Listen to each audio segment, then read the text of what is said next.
Today's podcast is brought to you by Audible.com. Get a free audiobook download and 30-day free trial at audibletrial.com/usingyourpower. Over 180,000 titles to choose from for your iPhone, Android, Kindle, or MP3 player. Today, I'd like to recommend a book directly from my Essential Business Book list, and it's called Book Yourself Solid, 2nd edition, the fastest, easiest, and most reliable system for getting more clients than you can handle, even if you hate marketing and selling, by Michael Port.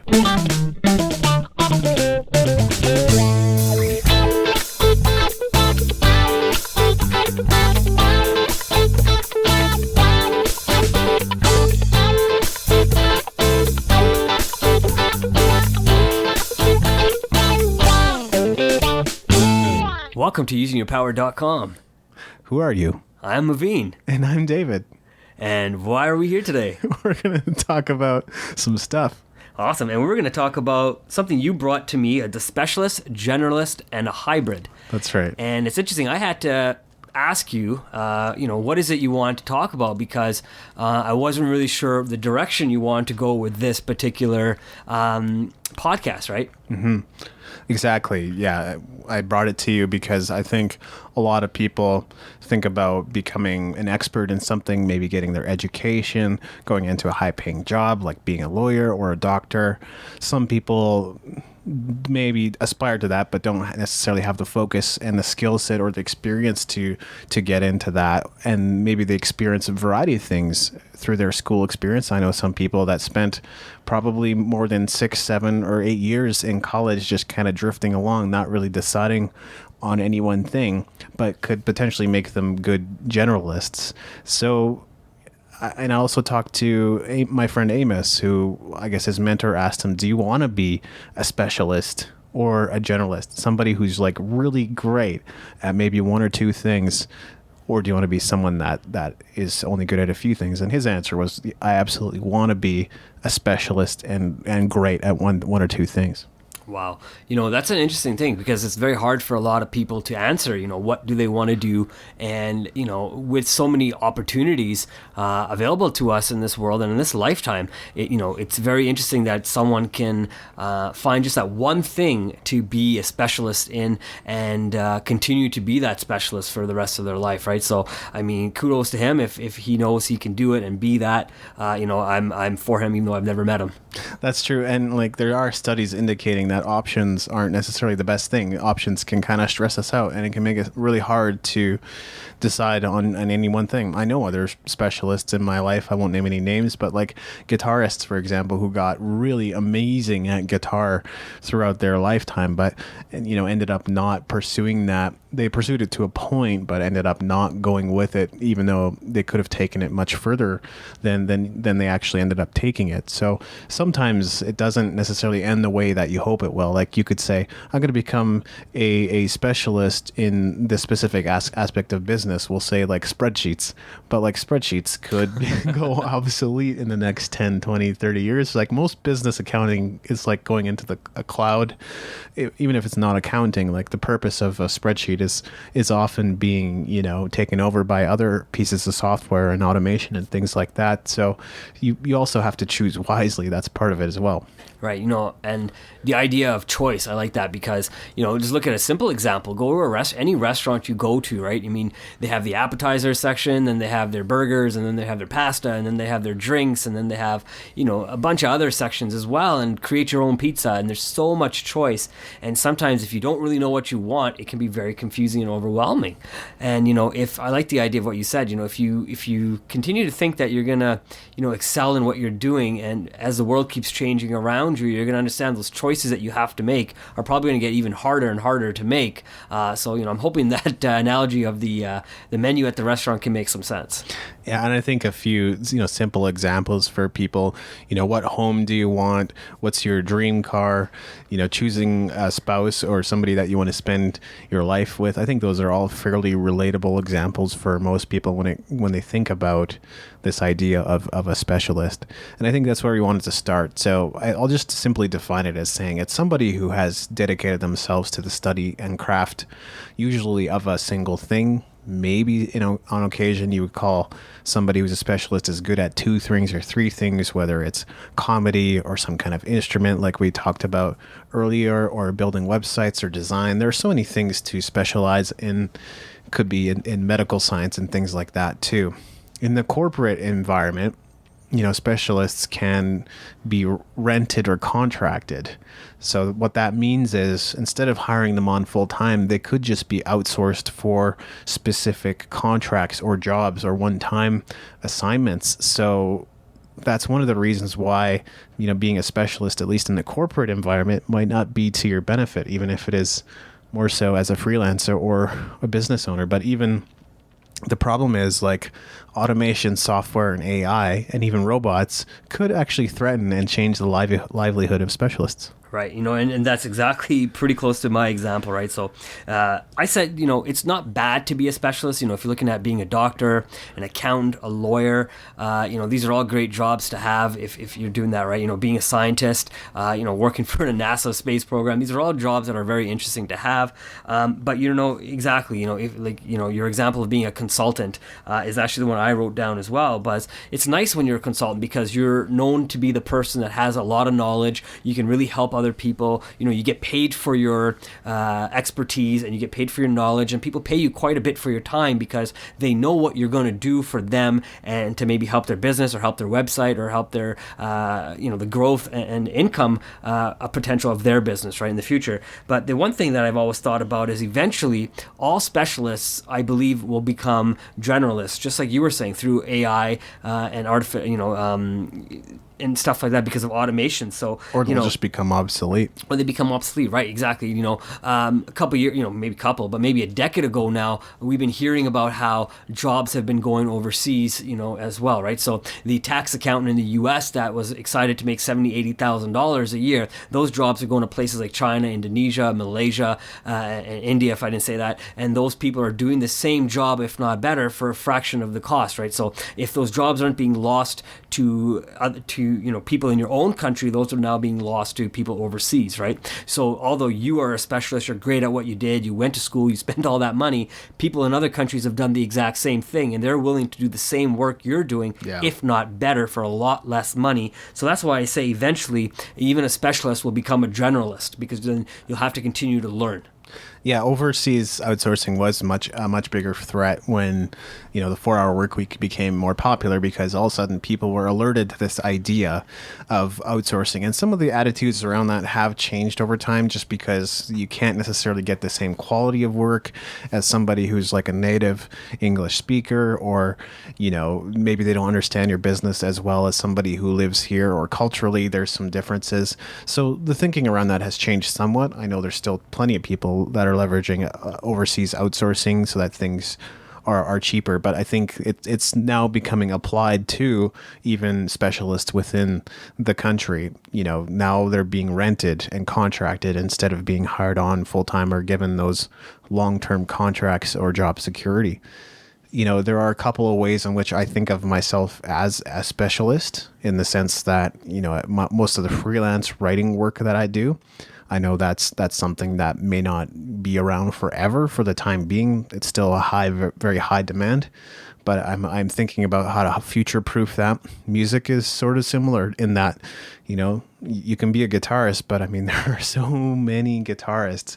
And probably if you want to be a specialist in the music industry, you would pursue something being more rare, like a multi-instrumentalist. And it's hard to find really great multi-instrumentalists. Gee, imagine why. You have to play many different instruments and master them. Right. Wow. Great example, David. And you're right, and especially with computers as well, right? A lot of times now robots are being able to do work that humans are doing, right? So I love that example that you gave with the music, because what's stopping us from being able to program robots and our computers to make the instrumentals that we need, right? We have the technology to do it, right? So it's all it is an algorithm, and programming that algorithm and having the robots then make that music. Yeah, can they make it better than we can? Potentially, right? Can they make it just as heartfelt? I think so, right? So just like also if you look at the news these days, right? We hear about this fake news and the real news, and that's been a huge topic, discussion, right? So, and that's another thing, right? So I was reading an article a while back, and they're talking about how a lot of the articles that are written by the journalists are not actually written by journalists. They're actually being written by computer programs or robots that are writing articles better than humans. So then you have to start looking at the jobs that were specialists for the journalists. Being able to show up and write a great article. That same job can now be done by a computer, way better, way faster, and their computer is able to use way more references than you'll ever be able to use in 1 hour to write an article than and they'll do it way better than you. Yeah, I think that's what we're beginning to find. I think in large part the business reports that have been so often propagated on the internet could pretty easily be written by AI at this point, or we're at least fast coming to that point where that's happening. So, this is something to definitely practice outside the box thinking or foresight on, so that you're thinking ahead as to how you're either going to future-proof your business or how you're going to transition and pivot into something else entirely. I think Jenny Blake talked about the idea of pivoting. So I agree with her on the point that we have to be prepared and ready for when we do need to pivot. There are some other things that I don't necessarily agree on, but I would love to ask her about maybe in the future on the podcast and see what her thoughts are on that, because she was talking a little bit about runway and how much money you would have left between the time that you start pivoting and when you actually pivot. And I think that's sort of a bad way to live your life, just because you're never going to save anything. And the whole point is to invest and save and build towards a future where you can actually live comfortably instead of being dead or broke by 65. Right, and that's an interesting comment you made, because I know we're going to be doing an episode on the money and banking, and it's coming up very soon. So keep an ear out for it, not an eye out for it. But that's a great question. I mean, I'd love to pick her brain on these questions as well, because I think these are some really valid points that we all kind of grow up listening to, and we all try to learn a little bit more about that. And the other thing I liked what you kind of are alluding to as well is just because you're a specialist today doesn't mean in 18 to 20 years from now somebody else is not going to be a better specialist than you are, right? Oh, yeah. I mean, as we keep aging, maybe your motor skills aren't as good as they used to be, right? Especially if you're a surgeon, you need to make sure your eyes are great, your hands are, not going to shake when you're doing these surgeries. And as you get older, other people are coming into the industry, and they're going to be better than you. They're going to be able to do the work better than you as well. And you have to learn that maybe one day you'll become obsolete. Can a computer do an operation better than a human? I don't know,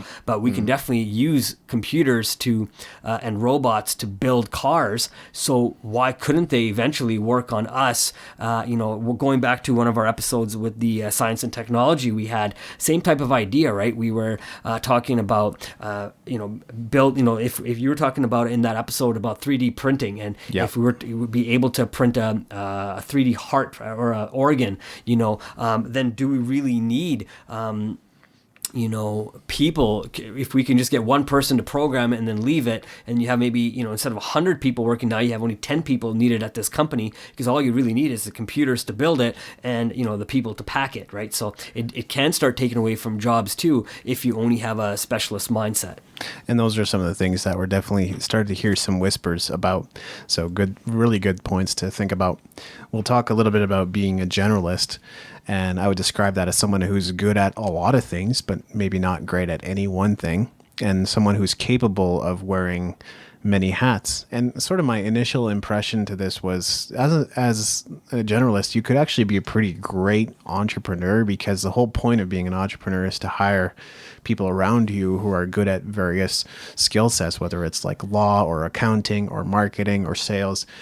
Not to do it all yourself, but rather to bring a team on to help you with those things that you're not so good at. And I think even Robert Kiyosaki talks about that. Not to say that he's not a smart guy. I'm sure he is, but he just says, I bring on people that are smarter than me to handle those parts of the business that I know nothing about.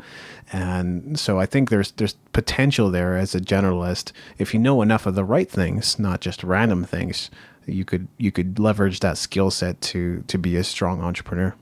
You got it, man. To be a generalist, I think you have to be the person with the idea, and then hire the people that know more than you, right? And that's exactly what Henry Ford did, right? You know, he wanted to, he went in, he built a car, but he wanted to build a better engine, you know, and he didn't necessarily know how to build a better engine himself. So what he did was he hired the people, and he only hired the people that said they could do the job. As soon as someone says, you know, it's impossible, he said, all right, you're out. I'm going to hire somebody else, right? Because he needed a job done. He wasn't looking for a no guy. He was looking for a yes guy or girl, right? So that's what he wanted, and he knew he wasn't, you know, he didn't have the knowledge on how to do it. He didn't really maybe understand the exact, you know, how that engine was working exactly and how all the components work together, but he knew that it could be done, because if you could build a 2-cylinder, he knew he could build I think it was a 12-cylinder in this example, right? And that's exactly what they did, and this is exactly why we have all these powerful cars nowadays as well, because the dream of a guy that was a generalist, but he used people who had special techniques and understanding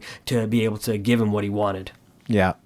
Some of the strengths of a generalist in a workplace, like you think about clerical workers, admin workers, could be a receptionist or a personal assistant. Their job isn't just to greet people as they walk in and hand them name tags or answer calls all day. More often than not, they are handling basic accounting, data entry, maybe even some blogging or some marketing pieces. When it comes to personal assistants, they're probably even handling bookings and schedules and calendars and email. So, you know, you can see why people would like a good generalist worker in their business. You know, Wayne Dyer said he ran his entire business off of one PA.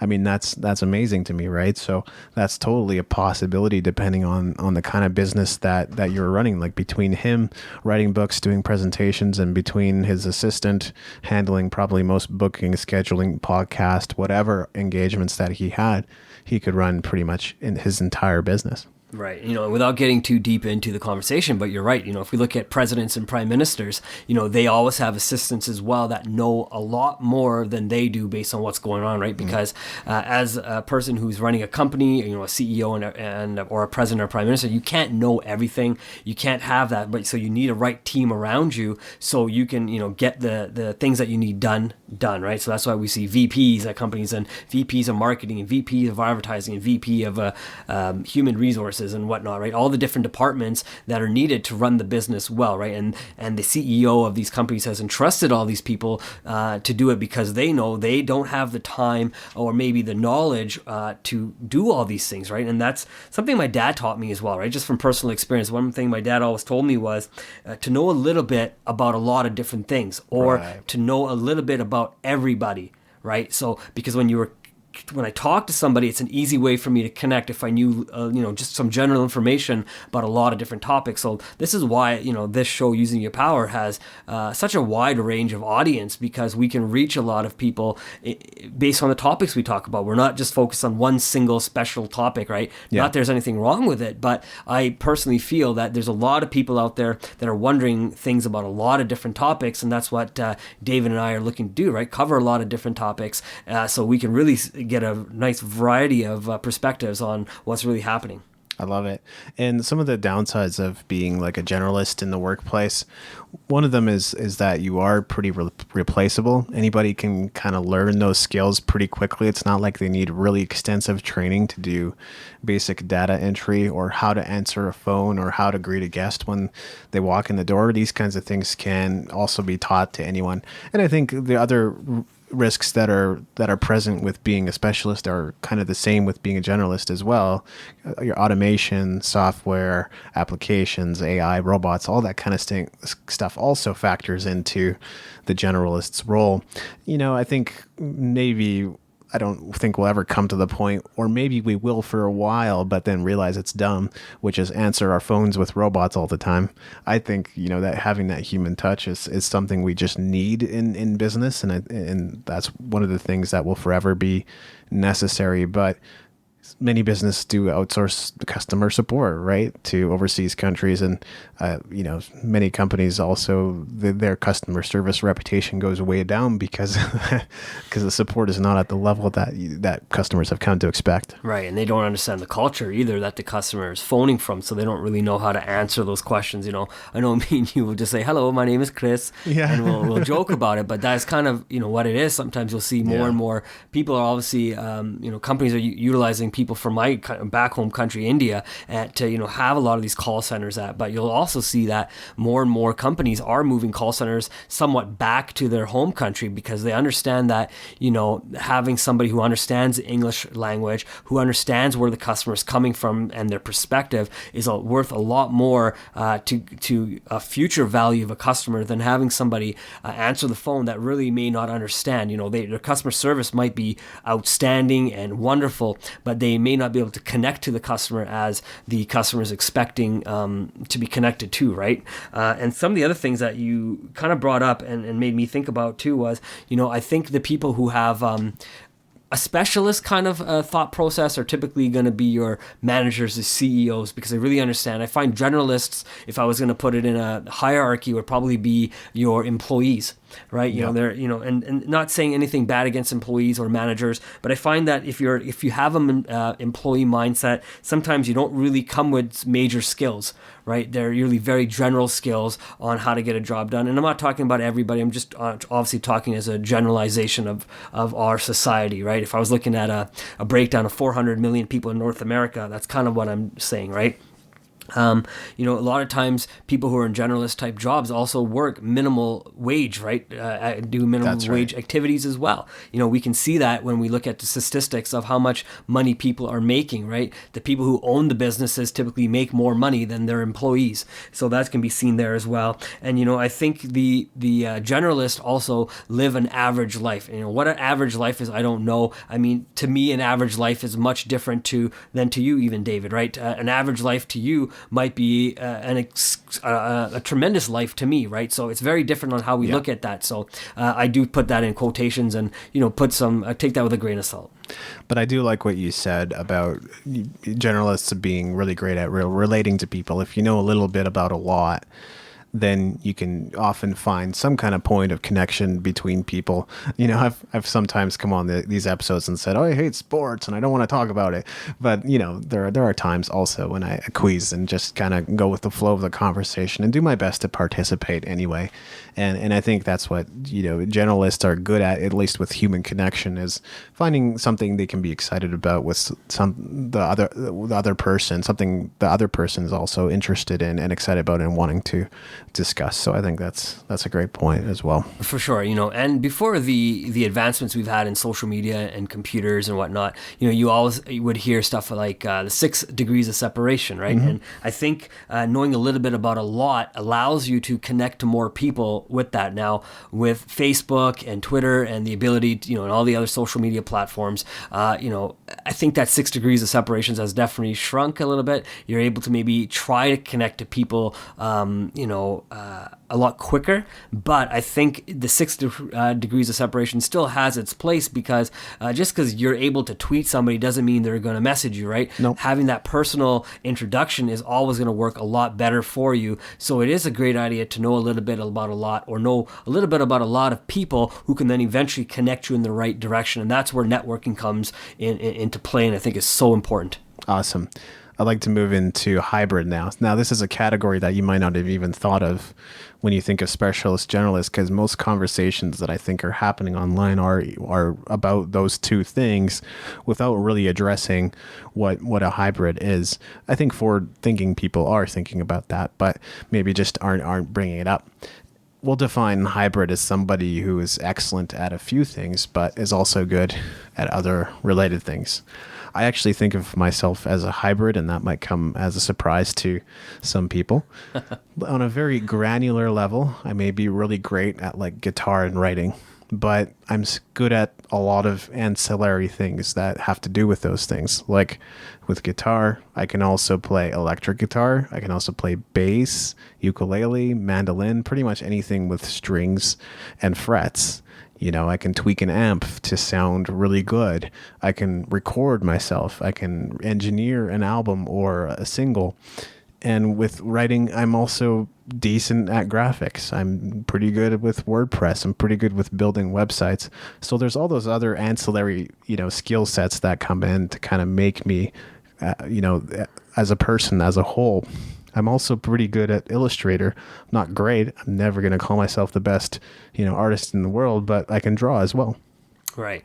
And you bring some good examples too, because in music, I mean, you're unique yourself, right? You can only you can do what you do in music, right? Other people can't play with like you, and because you did record the introduction to this episodes as well, right? So, I mean, it took us a while to figure out exactly the sound we wanted. We had to find something that, made sense for something we both connected to, but we also found was high energy and could bring that message to our listeners as well, right? Yeah. Am I a hybrid? I'm not too sure, right? I've always considered myself somebody who's knowledgeable on many different topics, but not exactly a professional speaker in any of those topics either, right? Yeah. I know I look at someone like James. I know you turned me on to James Shremko and Think, Act, Get, and I've been listening to his stuff. And I mean, the things he says make sense, right? Learn it yourself, and then develop the process, teach that process, and make sure the person's doing that process correctly, and then walk away and let that person do that process. Yeah. And then you don't have to have your hands in it anymore, right? And obviously he can still take a look at it, make sure things are still being done. He still has his checks and balances in place, I'm sure, just to make sure that the quality is not dropping off at any sort of point. But he's not having his hands in it anymore, right? So he went from being the specialist and a generalist to being, I think, a hybrid, right? Where he could still have his hands in there. He can still jump in and, make the WordPress changes if he needs to. He can also, find the people, if that he needs to have to grow his business if he hasn't already delegated that out. Yeah, I think James is kind of a specialist in business, and then he's been developing his ability as a surfer as well. So, he gets out there a lot. I'm sure he'll continue to develop that skill to where he is a specialist as a surfer as well. But you're right. He teaches others how to do the things that he wants them to do, things that maybe aren't his strengths, things he simply does not want to do, things he wants to automate, delegate, eliminate. All that kind of stuff falls under that category of things his team handles or just nobody handles. Right. And, I do like the idea of being a hybrid because I find the hybrid takes the best of both worlds of being a specialist and a generalist and combines them into, a hybrid personality or it almost like becomes the robot themselves, right? They, not saying that we're humans or robots, but, I think the hybrid gains the knowledge that they need, they apply it to their work, like, kind of like what James does in this example. He works with the right people, he teaches it, he understands it, and then he just leaves it, right? And I do love that about that. And he's able to pass the work to others where he can take time off to go surf, like you're saying, right? Which is kind of interesting. And he doesn't have to worry about it, right? I know, listen to some of the older episodes of Think, Act, Get. He does say, he's been to countries where, there was no internet and no Wi-Fi, and he's not able to check on the process of his business, and he really has to trust other people to do that job. So if he hadn't, taken that time to understand what his business needs to look like and then teach it to other people, he would have to be in there constantly and really have his fingers in there and really have to upload blogs or podcasts and really keep doing all the work himself, where now he could walk away and say, hey, you know what, you do it, and he can then go do the things he really wants to go do. I've heard from a lot of business owners that that's basically the true test of whether or not your systematization has worked, is leaving your business maybe for 2 weeks at first and seeing if your team handles everything, and then increasingly longer periods of time, maybe over the course of the next 2 or 3 years. And if everything is humming and moving along and your employees are handling those systems and updating those systems as necessary, and I think James' team is to the point where they hire on somebody new without him being involved in it whatsoever. Like, if you're at that point, you know that your business is definitely humming along. Yeah, absolutely. If you could step away from your business and other people are making the right decisions for your business, that's amazing, right? And I know that's what CEOs do sometimes, right? They hire managers for that exact reason for their businesses, right? Big or small, right? They don't necessarily want the business to own them forever, right? They want to start a business, they want to get everything put in place, right? Just like you've done as an entrepreneur, no different, right? I know you're kind of in that place generalist right now. I'm in the place where I'm just starting off. You're kind of in that place where now you're looking to collaborate with other people and start finding ways to take a little bit more off your plate so you can add different things to your plate instead of doing the same things over and over and over again, right? So I'm excited to see kind of where that takes you, because it's allowed me to see where I'll be able to also go, right? So it's kind of watching you take those steps and then just following behind you, and wherever that course correction needs to be, I know you'll do it because you've learned from the ideas of how a specialist works. You learned how those general ideas work, and now you've been able to, I think, become a hybrid learner, not just a person.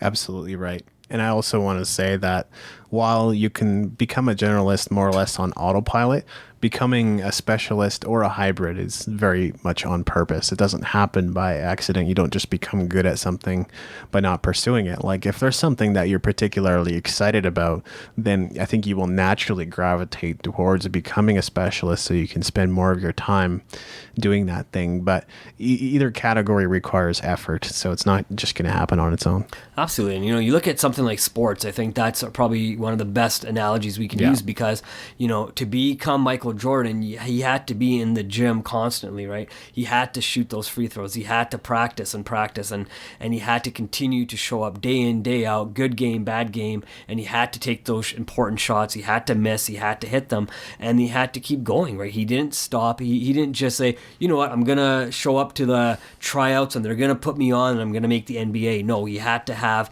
a process of something he had to do every day. I heard Tiger Woods at the peak of his career, when he was first starting off, though, as a child, he would take the exact same shot over and over and over again till he understood that that's the type of pressure he needs to hit the ball with in order to get it close or get it into the hole, and then move the foot back and would try and do the exact same drop shot or the same chip shot or whatever, and practice that with a whole bucket of balls. And he would try from all different locations, and he would do that before 6 o'clock sometimes, before most people even woke up. So he had the dedication to be able to do that, right? So I know if we use sports analogies, a lot of people can definitely connect with.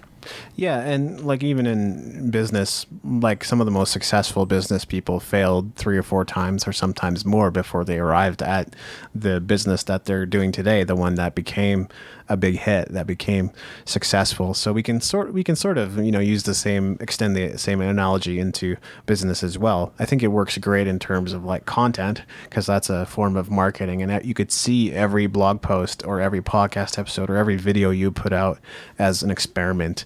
It's just you getting up to bat to see what happens. You're going to give your best effort, obviously, but you don't know if that thing's going to go viral. And I don't think that should be anybody's goal anymore, is to go viral, but rather to engage and connect and to create something valuable that people, and then it will get shared, right? Once it's something that people really want. So we go up to bat and we see what happens. Right. And I love the idea that you brought with social media, because that's something that a lot of us are using, almost everybody. I forgot what the numbers were. And there's hundreds of millions of people using social media. Basically, there's 2 billion or nearly 2 billion on Facebook at this point. Wow. So, you have to decide as a business owner or someone who's just participating in using the social media for not business, really decide which one of those social media platforms make more sense for you, right? So if you're a business owner, you're probably going to become a specialist in 1 or 2 of those platforms and really focus on growing your business with that. If you're a generalist, you're probably going to use, 3, 4, maybe all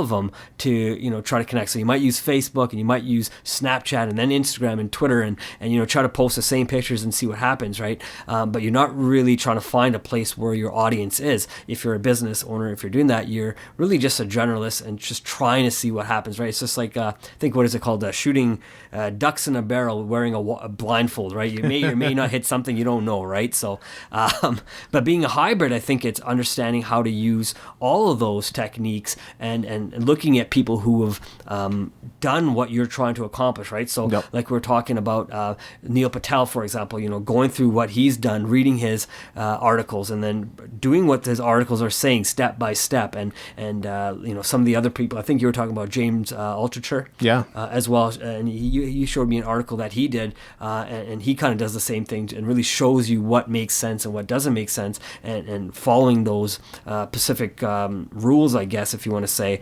and what kind of results you will get if you do follow it.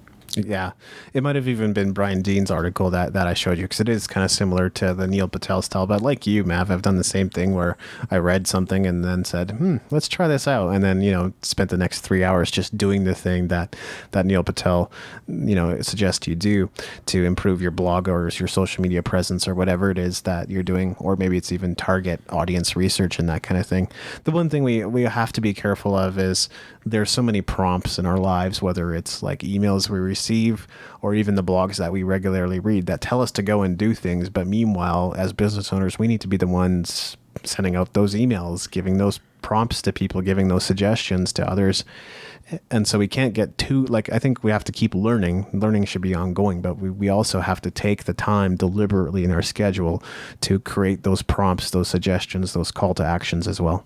Absolutely, well said. And the other thing I was thinking about too is just because you can go online and for example, go, how do I make my Instagram? How do I get more followers on Instagram? Just because you're going to find an article that tells you, and it's from, let's say, a prominent blogger on the internet, doesn't mean that it's going to work for you necessarily, because they're just telling you what worked for them, yep. Right? And it's a general idea of what could also work for you. But you, like you said it perfectly, there's also probably emails that they've sent to their email list and their subscriber list, and there's products that they've sold as well on top of that, and they've been able to connect maybe through comments, something that we've always asked our listeners to do as well, right? Yep. Connect with us as well, because we'd love to hear what you think and what you have to say and on the show. So you have to understand what their goals are and how those goals, if any, do make sense with you or not. Mm-hmm. Like YouTube is something that I'm studying quite a bit as of late, because I do intend to write a guide on the subject. But yeah, I'm not satisfied with easy answers that I've heard over and over and over applied across every other social media or every other blog or every other website and online strategy that I've already read about or seen. So, it's about digging deeper into the tips, the suggestions, the numbers, the stats, and then arriving at some conclusions that will actually be helpful to the people who I develop that guide for. And so, I want to have actionable things. I want to have valuable things. I want to have things that help people go from, not having any subscribers or engagement to getting some subscribers and engagement, and hopefully being able to scale that with time. So providing those kinds of tips, sometimes it's just blanket statements, like you said, things that maybe work for them, but will not be applicable to everybody. Right. And, I like the idea of processing it, because you're looking at what you're doing with, a lot of this YouTube. You upload all our videos or all our podcasts to YouTube, right? So It's nice because you're able to process it now and look at that, what kind of results we're getting, what kind of comments we're getting, likes and unlikes as well, or not likes. So it's kind of neat. So you're looking at that process and then saying, what did I do or what did we do to grow that, from one listener on episode 1 to, maybe hundreds of listeners by the time we're a whole bunch of episodes in, right? So I know I haven't checked our stats, but I think the last time we checked I think we had close to, if not over 100 listeners for episode 1, which is kind of cool, for being a brand new podcast, not doing a lot of advertisement right now. We're just kind of really looking at our own low-hanging fruit, I'll call it, right? We're looking at our friends and on Facebook, and we're doing a little bit of Twitter and a little bit of more Facebook. We're not really out there, buying Facebook ads and stuff like that to generate our listenership right now. We're really trying to make it organic and going to the people that are the easiest people for us to connect with, because our friends are the people that understand us the most and want to know kind of what we're thinking as well, and what we're going through and talking about, and we're asking them to help spread that message as well. I think our strategy will become more refined. Obviously, we both have some restrictions in our lives as far as existing commitments and work that we need to do. But yeah, I think in time we'll begin to figure out kind of the channels that work for us, the platforms that we want to leverage to market our business, and the things that end up being most effective. Because we are going to talk about this in a future episode about traffic and driving traffic to your blog or podcast or your website. Not everything works for everybody. And we could go, if you started listing off the channels, the marketing channels that exist, we could go endlessly on and on about different things that exist. And then as the communication begins to break down because different people have different terms and terminology to describe different things, even though we might be talking about the same thing. So that's where it can really break down and get harder to define. But we are going to talk about that in a future episode as well. But I think that those are some of the things that we're going to begin to figure out. Right on. Just kind of moving along, I'd like to maybe introduce something a little different. I had a whole bunch of points written down, and maybe I'd like to introduce each point to you and maybe get your thoughts as it pertains to being a specialist, a generalist, or a hybrid. So okay. First one is health. Health as it pertains to specialist, generalist, or hybrid. Yeah. Okay. So I think somebody who is a generalist in the health could maybe be categorized as somebody who is aware of some of the basic things they can do to take care of themselves, such as sleep, such as working out, such as eating well, maybe even meditating or taking care of themselves in other ways that aren't just physical, but probably hasn't applied that in a larger scale. Maybe they're spending 5 minutes a day on each of those activities, or hopefully they're sleeping more than 5 minutes, but let's just say they're getting a good amount of each, but maybe not enough to like get fit, or maybe to be like really super healthy. They're healthy, but maybe not that healthy. So that would probably describe somebody who's a generalist when it comes to health. In specialist, we could probably say it's somebody who focuses too intently on just one thing. That could be like lifting weights. So they spend all their time when they're working out lifting weights. And we all, us guys, we love lifting weights. But if that's the only thing that you do, we often end up with a condition called chicken legs. Well, it's important to focus on cardio as well, right? Especially when you focus on your health. Cardio. Absolutely. Yeah. And then I think, we're kind of painting this picture that hybrid is the best, but I feel like that probably is the case when it comes to health as well, in the sense that you're specializing in a few of those things that are really helping you and you're getting results from, and maybe cutting off the 80% that, with the 80-20 rule, you're cutting off the 80% that isn't getting you much results or isn't benefiting you in the way that you hope. So you're probably not in perfect peak physical condition or anything like that, but you're doing enough of the right things to get some of the results that you're looking for. Right. I think a hybrid, the way I look at it is someone who has taken something from all, right? So to have good peak health, you have to have a good diet. You have to, maybe work out and do the cardio, like you said, and don't get those chicken legs, right? So it's a hybrid to me is someone who does all the necessary things to be in the peak health that they want to be in, right? So it's taking, a little bit from all aspects and then incorporating it into a plan and then working that plan every day, right? Yeah. If it's 30 minutes in the gym or 20 minutes on the stepper, or, they say abs are built in the kitchen, right. It's not just doing sit-ups, they're built in the kitchen. It's eating the right food and cutting out the sugar. So to me, looking at that is someone, I do like the idea of being a hybrid, right? And I think for me, I'm somewhere in that generalist to hybrid. I think you're probably in that specialist to hybrid range, right? Again, it's hard to say. Some things I might be more of a specialist and some things I may not be, right? So if it looks like to things that I've, places we've worked, I've worked in a lot of different jobs. So, if I'm looking at a conversation and having them with different people, if I worked in insurance for 6 years, so if someone asked me information on that, I would consider myself a specialist in that versus a generalist, but if I've never worked in textile industry, for example, I would consider myself more of a generalist because I have a good idea, but I don't really know the nuts and bolts of how it works, right? That makes sense, yeah. Yeah. So I guess the next one, this one's a little bit different. I mean, you don't have to go through specialist, generalist, and hybrid. You can if you want. I'm not going to stop you. Okay. Looking at the idea of the next generation coming up and maybe taking away jobs. Well, so we have a bit of an issue, right? Because we have the millennials coming in and wanting to, basically they are going to become the primary workforce in a short amount of time if they aren't already. And millennials are looking for job security, but some of the higher level managers or executives aren't really aware of this, so they don't offer it. And so there's sort of that vicious cycle going on where, millennials are endlessly searching for job security, but they have this reputation of job hopping, but that's only because they're actually looking for a job where that security is indeed offered. So we have kind of that vicious cycle happening. Millennials want more flexibility, so they want to be able to work from home. And I think I totally agree with that.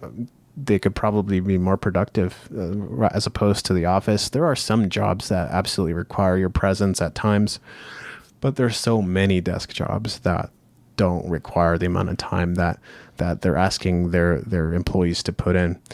So those are some of the factors that are beginning to affect the workforce. Also, they want clear boundaries. So like a proper work-life balance. They want work to be work and they want play to be play. And that's something that's been missing in large part. We have so much emphasis on hustle and grinding and working long hours and sacrifice, which leads to no work-life balance. And people in this generation want more of that. Right on. And I think something that goes hand in hand to what we were just talking about with the next generation that's coming up is the changing of technology. Mm-hmm. Yeah, exactly. Like, I think we may need high-level IT people, right? With the cloud, with big data, with blockchain, some of the things that are coming, much of it could maybe be automated. We'll see what happens, but for the time being, I think we need qualified IT people who are willing to learn, to grow, to communicate with different departments, which is tough, right? Because like if you're a geek and you're a geek through and through, and I mean, I'm just painting a stereotype, I guess, but like sometimes they're not the best at communicating. Like they might be really smart in expressing their thoughts, but what about expressing your thoughts in a way that other people understand? It's just like what we talked about being a teacher. Teacher is somebody who's capable of breaking things down and explaining in a way that people can understand at a baseline level.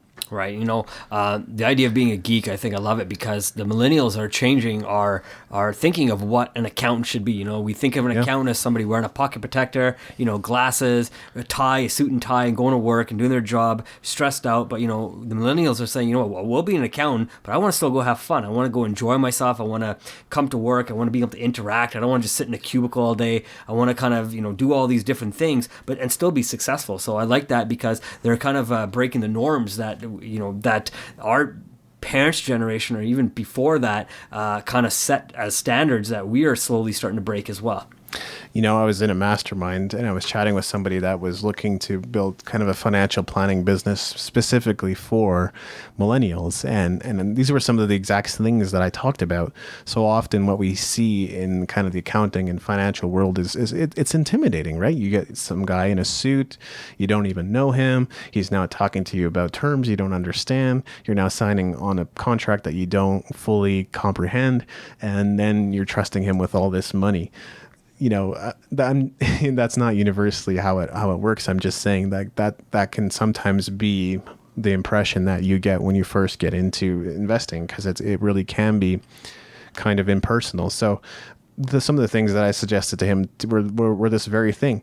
You know what? More than ever, your generation is casual. How about ditching the suit and becoming more a casual brand? How about instead of talking about financial planning and some of these other terms that they use, freedom planning or independence planning or something that actually appeals to Generation Y? Live the lifestyle you want. Something like that could work as a tagline, or these aren't the best copywriting or marketing ideas, but you get where I'm going with it. It's connecting to people, right? And I think that's exactly what you're saying. If you're going to be working with a bunch of 20-year-olds, then talk like a 20-year-old would talk to a 20-year-old. Don't talk like what a 50-year-old would talk to a 20-year-old, because as a 20-year-old, you're not going to get anywhere with that, because then they think you're trying to sell them something. You're trying to pull the wool over their eyes and stuff, and they're just not excited about that. So if you're in that age group, then be in that age group and connect to the people in that age group the way they want to be. And I think that's so important, right? And I think going to the suit and tie idea, I was actually laughing to myself. I think we think the people who wear suit and ties, and this is again a general categorization. It's not exactly true to everybody, but we feel people who wear a suit and tie know more than us, so we should trust them automatically. Right. Especially growing up. I remember watching a lot of my teachers wear a tie and a suit, and I thought that was what a professional dressed like. And then going into the professional world, sometimes I did see that and sometimes I didn't, right? I incorporated the suit and tie with the teacher to the suit and tie of the CEO. So, somewhere in my mind, I felt, if my teacher could teach me then how to be this person, because that's how that teacher was dressing. But then later I learned that was not necessarily true, because the teacher was working, and the CEO was independent and started a job, started their own business, sorry, not a job. So even though they look the same, they're really doing two completely different things. So you have to really understand the position of the person you're speaking with. That person may be a specialist or a generalist or may not be. And I'm definitely not saying don't be professional, right? And also, millennials actually do like work hard and they're very tech savvy. So like there are some advantages to hiring and bringing on millennials within your company as well. And it's just being aware of what their mindset is and how they're working. Because I mean, they grew up basically seeing this global recession. Do they really want to experience that again? No, that's not on their docket. So that's one of the reasons why they're looking for that security. Wow, I like that. That made me think about that. You're right, because I've never thought that in that way. But millennials have grown up always being in a recession. That is a very interesting point, David. I never thought of that. And you're right, and that's why these articles make sense when, some of these business articles saying that, millennials aren't investing in the stock market as they'd like them to, right? So who are they? We'll get into that conversation when we start talking about the I wouldn't bankers. be investing in it either. Right. So we'll get into that conversation and why it may be a good idea or might be a bad idea, right? Again, you have to decide what you're going to do with your money. We're not financial advisors, but we are people who have read enough, looked at the markets ourselves, have delved into the markets and decided what's good and what's not good for us, and based on the experience of other people, right? I mean, that's one of the best ways to continue learning and learn from people who say that it is a good or a bad idea, right? But when the millennials are saying, I remember working at an insurance company a little while back, maybe about 5 years ago now. But I remember working with a lot of 20-year-olds, and I felt sometimes they felt like I owed them something, or corporate Canada or corporate United States owed them something. And I don't think the job owes you anything, other than you doing a good job for that company, and then the job agrees to pay you, right? That's what they owe you. That's all they've agreed upon.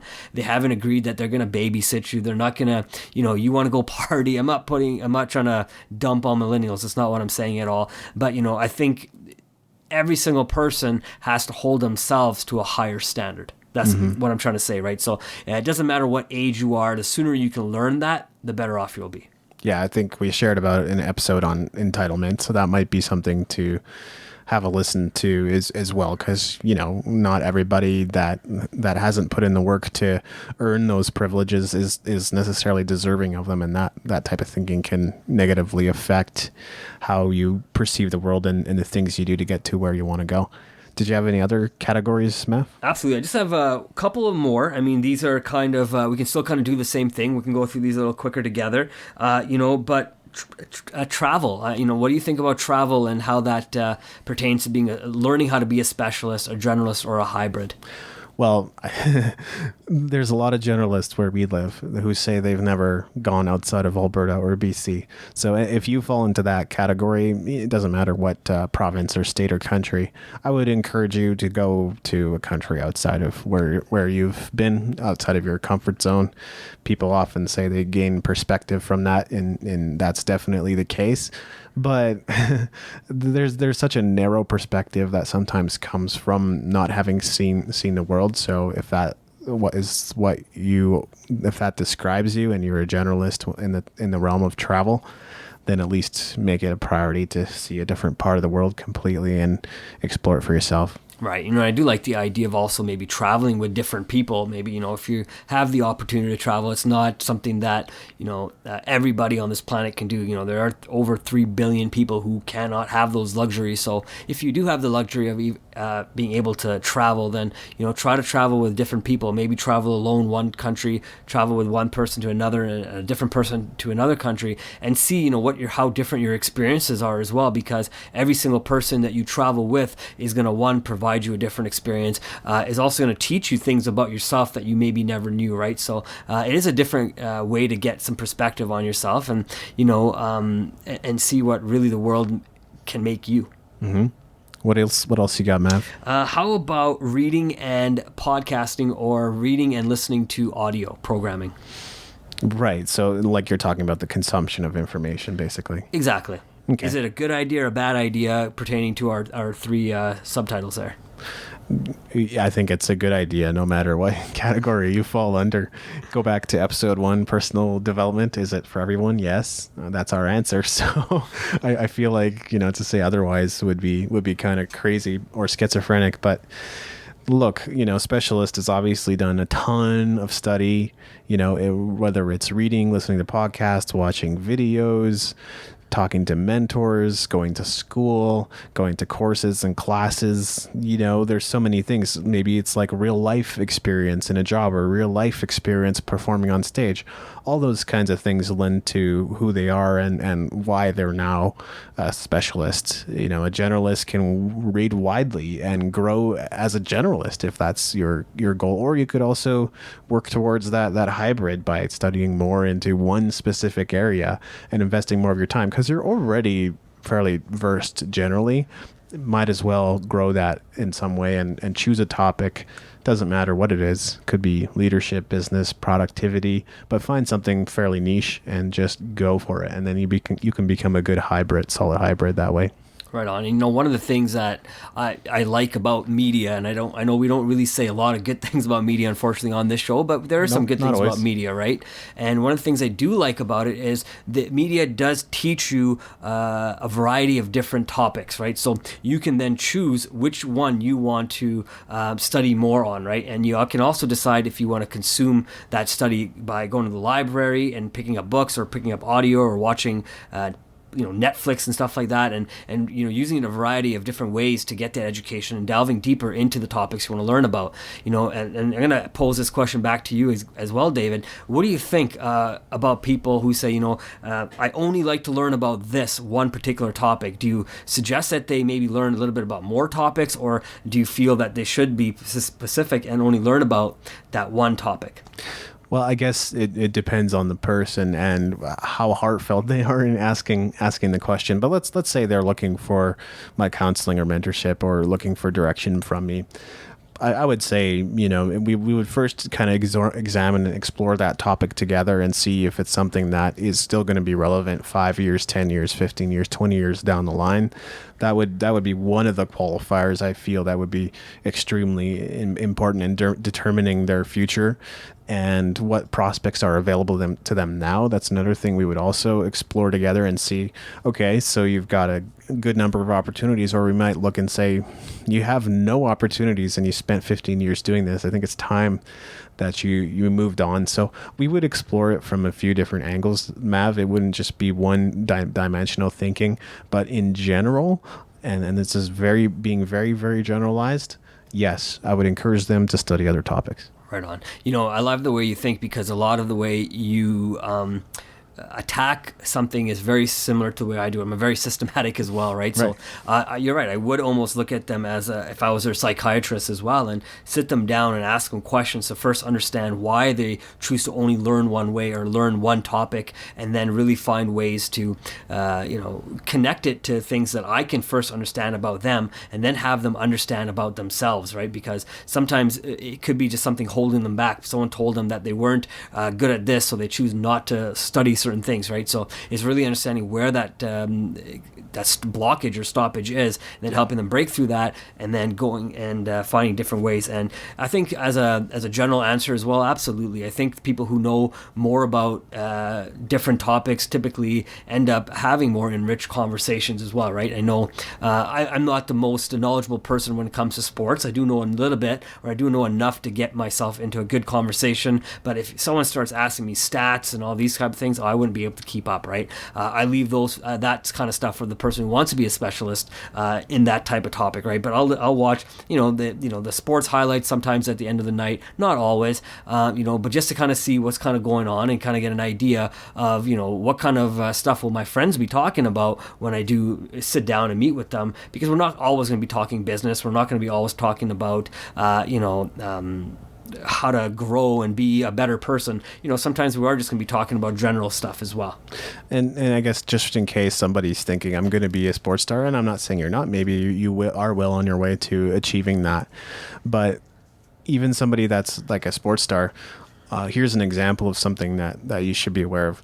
You know, in wrestling, there's Kane, who's like quote unquote Undertaker's brother. I can't remember his real name right now. Well, maybe I'll look it up while you're talking there, Mav. But he decided he would have a strong plan B, which is smart in wrestling, but honestly, it's smart in any sport because we know that retirement age is pretty young in hockey.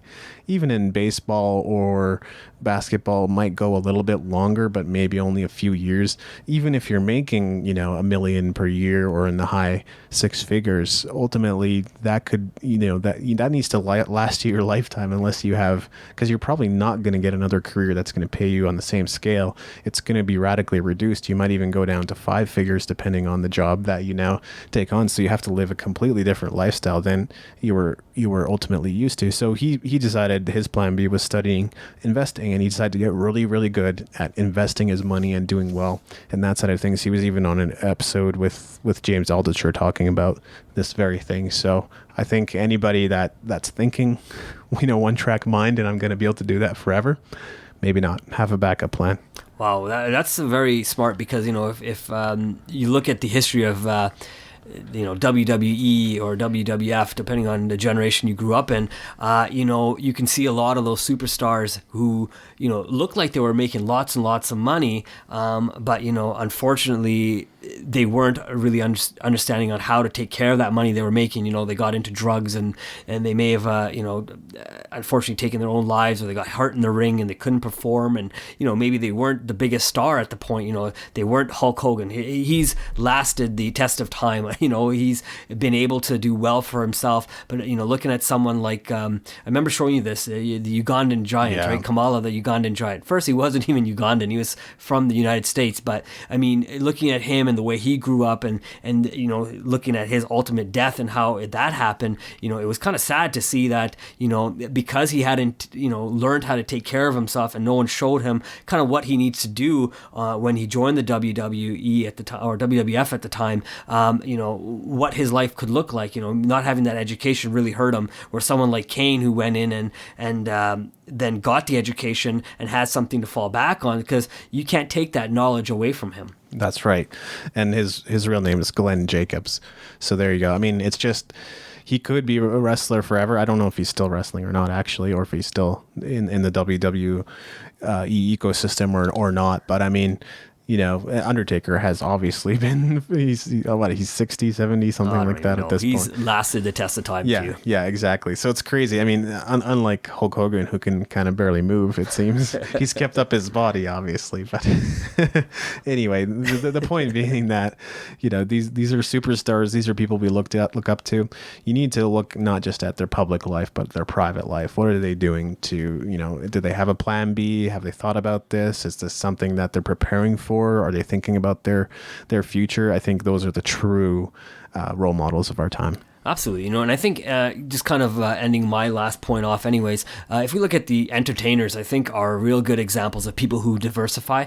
You know, yes. We look at musicians, they typically go into movies. We look at even wrestlers right now. Look at someone like The Rock, right? Mm-hmm. I mean, he knew he probably doesn't want to be in the ring, and putting his body through that kind of punishment, you know, he's gone into acting as well, right? So good or bad, you know, Dwayne Johnson, is up to you to believe if he's a good or bad, but he's also kept up his physique, and he works out and he takes care of himself, and you know, he knows that, and he probably also I don't know, probably has other business as well. I'm not too sure, right? I know in music for sure, like, you know, look at different hip-hop artists like Jay-Z, for example. He doesn't only just keep his money in music, he also has moved it out of music and into his, you know, starting his own sports agency as well, and being able to do that kind of stuff, and Tidal exactly, with the music, and just diversifying his brand, right? Looking at someone like Dr. Dre, who had the opportunity to have Beats and then have Apple buy that brand off him. You know, I'm sure someone brought the Beats brand to him anyways and pitched that idea to him, but he was smart enough to understand, hey, you know, this is a great idea. I don't necessarily want to produce music for the rest of my life. I want to be able to sit back and relax and enjoy the fruits of my labor, right? And that's exactly what I believe he's been able to do, at least through music. Yeah. And to conclude my thoughts on this, when it comes to specialist, generalist, or hybrid, one is not universally more valuable than the other. It really seems to depend on the situation, whether that's an organization, a business, a community, a school, a church, or other setting that you can think of. But ultimately, we need both kinds of people, or really all kinds of people in business, whether it's specialist, generalist, or hybrid. Even in the workplace, we need all kinds of people. And Lev K, CEO of CredSpark, had an article on LinkedIn Pulse, and this was his conclusion, which is that he believes generalized specialists, or generalizing specialists, and specializing generalists will rule the future in the workplace. So those are my closing thoughts. This has been Using Your Power. You can find us online at usingyourpower.com, where we always encourage you to leave a comment because we look forward to interacting with you. So leave it on our website or even on our YouTube channel, and we'll be happy to connect with you and maybe even answer some questions or some topics that you'd like us to talk about in the future. Also, if you have a chance to take a look at the iTunes and leave a 5-star rating there too. That'd be great. Thank you so much for joining us. Have a nice day.